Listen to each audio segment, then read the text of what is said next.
ঈদকে কেন্দ্র করে সারা দেশে বিপণী বিতানগুলোয় বেড়েছে ভিড়। সাভারের ঈদ বাজারের খবর জানাচ্ছেন সহকর্মী এম এ হালিম।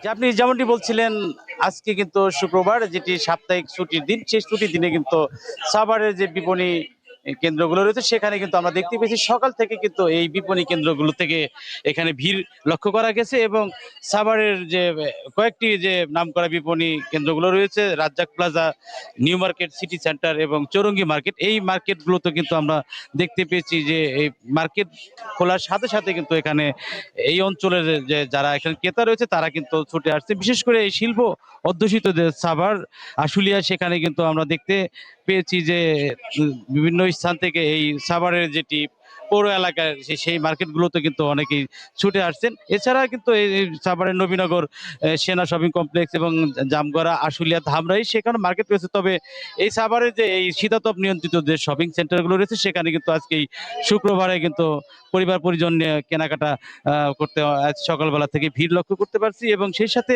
আজকে আমরা যেমনটি দেখতে পেয়েছি যে রাজধানীর যে একেবারে সন্নিকট যে সাভার, অনেকেই কিন্তু এই এই ঢাকাতে কিন্তু অনেকেই সেই ছুটে যাচ্ছেন কেনাকাটা করার জন্য।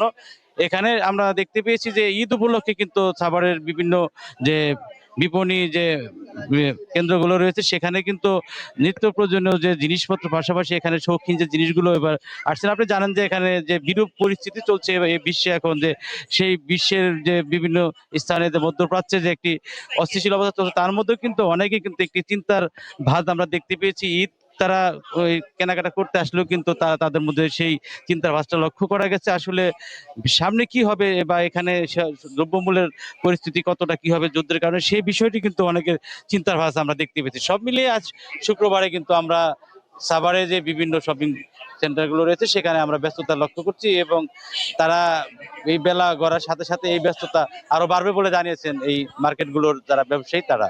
তো এই ছিল আমার কাছ থেকে সর্বশেষ।